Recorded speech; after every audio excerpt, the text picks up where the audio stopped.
Coming to the most important question, is the universe conscious? There are two great mysteries that have captivated the human imagination for thousands of years.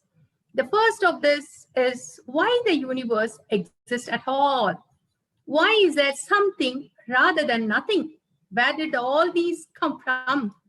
What caused the universe? What happened before the Big Bang? Physicist Stephen Hawking said the beginning of the universe itself was the beginning of time. To ask what came before time is meaningless, like asking what is north of the North Pole. Yet many people think that this answer fails to satisfy. Why did the universe burst forth into existence, and what shaped the way that it is now? If this is the first question that has been raised by thinkers of every culture, another question of mystery is why conscious minds exist to perceive the universe. Nothing is more mysterious than the fact that reality allows for conscious experience. Consciousness is a reason for all value, meaning, and significance in the universe. And yet, no scientific consensus have ever been reached about and how and why we have consciousness. This mystery of consciousness and the mystery of existence are intimately connected, and surprisingly, there are now growing number of philosophers and scientists who takes this question very seriously. Is mind fundamental to matter? Matter can exist without mind, right? But can mind exist without matter? If you shoot a man through the heart, his mind vanishes while his heart remains. So is consciousness fundamental reality, or is space-time fundamental reality? That is the question. While some say space and time are fundamental reality, few others believe that consciousness is fundamental to reality. We then end up with a problem of infinite regress. What created what created what, that no physical mechanism will ever be able to explain the existence of the universe and to solve this mystery of consciousness. If space-time is fundamental, we end up with a question, who brought the space-time into existence? If consciousness is fundamental, how did that come into existence? In recent times, the possibility that consciousness is fundamental to reality has re-entered the academic conversation.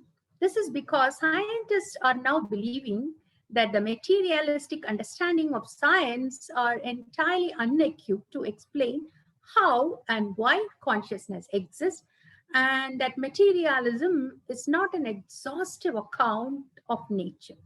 Materialists say that the physical matter is all there is, and that consciousness emerges out of the physical plane. That is, it is derived entirely from physical matter. But can consciousness come out of non-consciousness? The fine-tuning of the physical laws and constants in the universe is an indicator that there is a deeper significance and there is a need for consciousness from the metaphysical landscape. Materialism cannot explain a universe that is capable of supporting value and sensitive, conscious minds. There is a real gap, and this gap is called the hard problem, the hard problem of consciousness.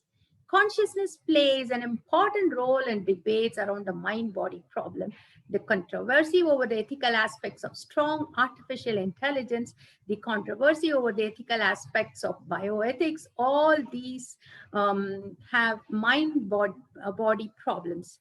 The question of whether machines can have consciousness. In Buddhism, nothing exists except consciousness.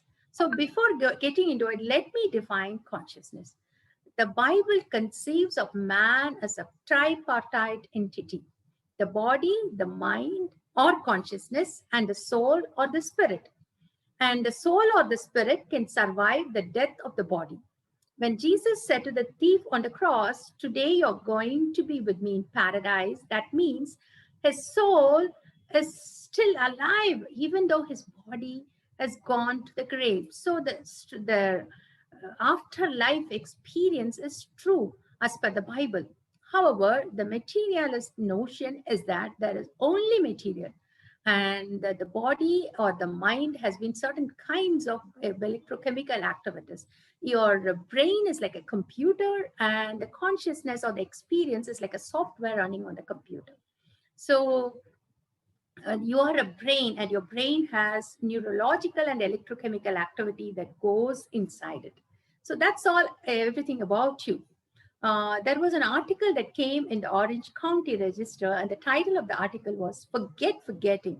It was a study of people who have super memories. The article went on to say the brains of people with super memories have at least 9 regions that are activated, which are not activated in people that have that don't have super memories.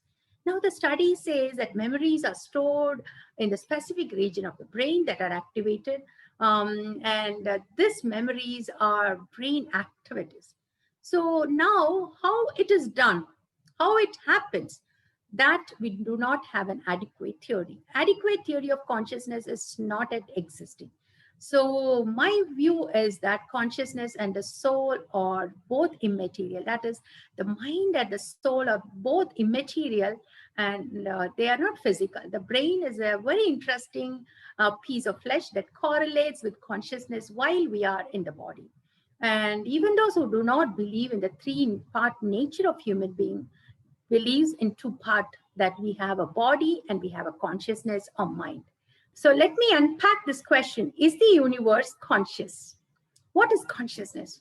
There are two aspects to matter: an intrinsic nature of matter and an dispositional nature of the matter. The intrinsic nature of matter says that you are made of consciousness, that you are made of experience, pleasure, pain, visual experience, and others. So that makes an intrinsic nature of you.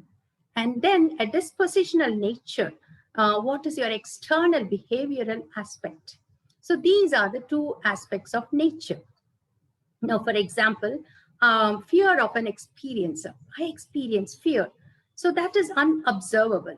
And now, as a neurosurgeon can observe this as a third person. Now, he's scanning your brain using fMRI scanner.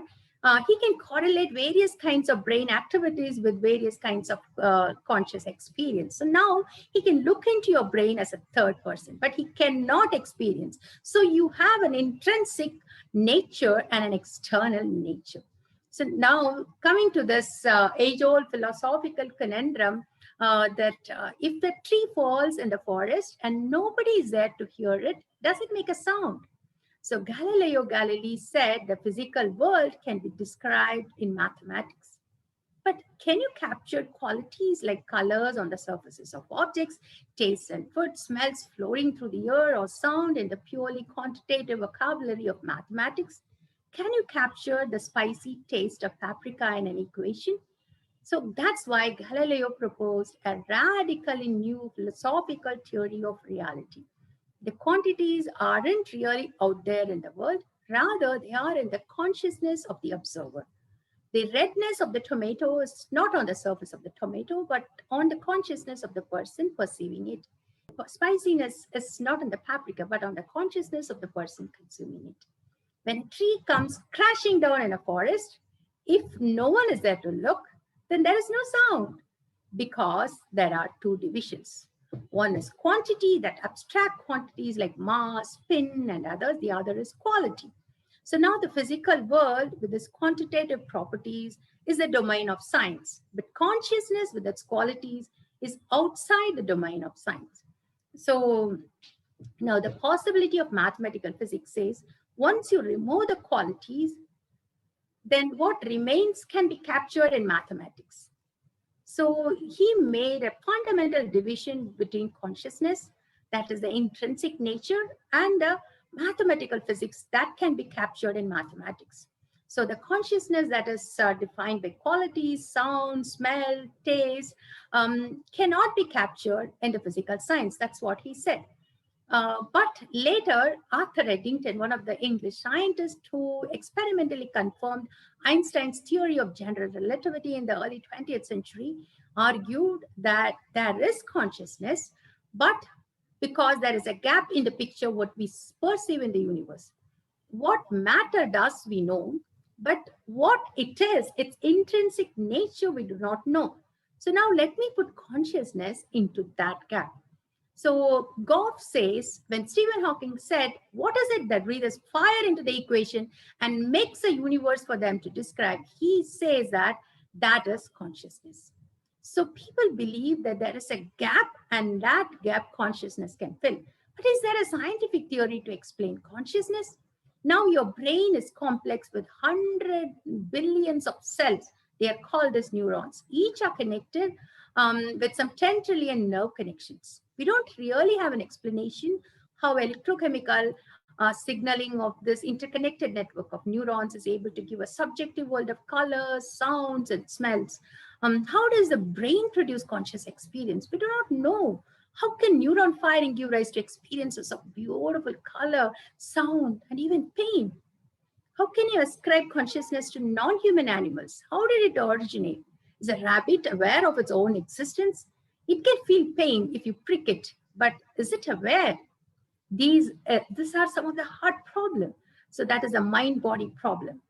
That is, if there is a lot of information, if no one is there to be informed, if no conscious observer capable of choice or free will is there, the concept of information itself is not there. There is no experience without an experiencer. Matter can clearly exist without mind, but mind cannot exist without matter. They say that you shoot a man, his mind vanishes, but his matter persists. Those are the materialistic view. But what about the other view, consciousness only? They say that there is only mind. But now when you see the world, that is matter, that is mind. How does matter give rise to mind? How does stuff become conscious? How does a physical object generate subjective experiences? This is the hard problem of consciousness. Emergence of subjectivity from matter. Physics does not suggest that the fundamental reality is space-time or the fundamental reality is consciousness. So based on that, we have various schools of thoughts. The nature of the reality can be explained with dualism or with materialism. Materialism states that mind is matter. Whatever we see, everything is material. There is no mind separately. There is no something called consciousness apart from matter. But dualists say that there is material, there is a physical aspect, and there is a consciousness aspect. But this non-dualists say that there is only consciousness. That is substance monism. So they believe that consciousness pervades everything. Matter itself is an expression of consciousness. So we are all beings in consciousness. So now there is a difference from in non-dualistic philosophy that say that all matter itself, like small elements of matter, has consciousness. That is called panpsychism. That is, the whole universe is mindful. So whatever you take, an elementary particle, a slipper, sharks, a banana, a carrot, everything is mindful. And now coming to artificial sentience, a computer can be made intelligent, and an engineer can make such intelligent subjective beings with his own power. So that is artificial sentience. Now, can consciousness be explained in terms of the physical science? For this question, there are two answers. Materialism also cannot answer because consciousness, they say that it evolved because of some survival need. How could consciousness evolve? How the brain can produce the beautiful smell of rain or the feeling of joy? Even dualists cannot explain that, how immaterial consciousness react with physical matter. So that's why panpsychism says that consciousness is inherent in all matter. Everything is conscious. So pan is everything, psych is mind. The idea that all matter, animate or inanimate, is conscious. And we just happen to be more conscious than carrots. So all of our reality is infused with experience, and everything has a mind or a mental element. And if everything is conscious, a brain is conscious, a tree is conscious, a rock is conscious. It's a property not just of brains, but all of matter, like a table, like a coffee mug. So the lowest level, the fundamental particles or the strings has a felt experience. That is a felt quality of experience inside it. And so we humans are sophisticated biological systems, and we evolved because of all these things put together. This experiential fundamental ingredients are put together. That's what panpsychists believe. But how can you explain consciousness arising from objects which are not conscious? So they say that conscious only people say that non-dualistic people say, I'm made of the same matter as the universe. I am conscious, so the universe is conscious, and all matter must have mental properties. So stones and stars, electrons, photons, quarks, everything has consciousness. Now they have brought in a new theory called integrated information theory, and that is for the theory of consciousness. IIT holds that consciousness is actually a kind of information and which can be measured mathematically. Many components of a brain like neuron, ganglia, amygdala, visual cortex may have non-zero psi and hence they have mini minds. But I have a question. When you're not sure about how brain encode information, when you're not sure how brain produces subjective information, how scientists are able to measure a brain psi or integrated information. So this is my question. So IIT has a lot of criticisms. So now coming to this, are social robots mere things or quasi-agents or quasi-persons? Should they have rights? And so this is artificial sentience. Engineers can create a being that has a private, subjective, inner life of its own. Beings with self-awareness and human-level intelligence. Now, in the Turing test, a machine, if it cannot identify that this is a machine or this is a human, then it has passed the Turing test. Let's see this. Sophia. Jimmy, would you like to play a game of rock, paper, scissors, robot style? Sure. Okay, let's get this game going. Show me your hand to start. Rock, paper, scissors, shoot.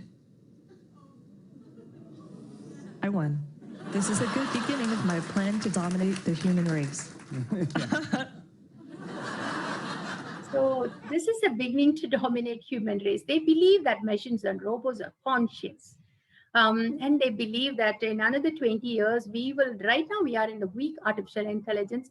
We are going to rise to this general artificial intelligence where machines will equally be intelligent like humans. And then in another 15 years, we will rise to super artificial intelligence where machines can learn from their own intelligence and they can grow more intelligent than human beings. And they can control human beings. That is the way people are talking about. So now I wanted to speak about the three positions. The first is top-down approach. The whole universe is conscious. And before any matter was there was only consciousness. Now everything evolved from that. The next is bottom-up approach. That is materialistic approach. Starting from subatomic particles, you are moving up to even consciousness. This panpsychist approach incorporates both. What if the galaxy and solar system is conscious? So consciousness is just one more irreducible property of matter at the subatomic level. Like you have a mass, charge, spin, momentum. Like that consciousness is one more matter. And so now more complex arrangements of such matters give rise to human being. A similar approach is German idealism. So they say that whatever exists is only conscious, that physical matter does not exist at all. So these are some of the positions. Now, let us see whether this position is right. So some of the fallacies of panpsychism I would like to bring in. What if the universe is self-aware? That's all they say. The universe is conscious. It's a giant brain. Now, what is consciousness? Biological organisms are conscious because when they approach new situations, they can change their behavior to navigate it. Even a tree changes its behavior, like shedding leaves in autumn. But you can see the universe has never changed its course. The laws of physics appear to apply uniformly all over the observable universe, and there is no deviation. The universe is not seeming to make any decisions, and we are not able to see any changes. The second problem is combination problem. Panpsychists hold that subatomic particles combine to make atoms, molecules, and larger structures like brain. Now, similar way, they also believe that consciousness emerges from the combination of billions of subatomic consciousness. How do these tiny consciousness combine? And how do small particles of consciousness collectively form to become more complex consciousness? How do the micro experiences of billions of subatomic particles in my brain combine to give me pain in my knee? And if billions of human brains are put together, can we get a single giant consciousness?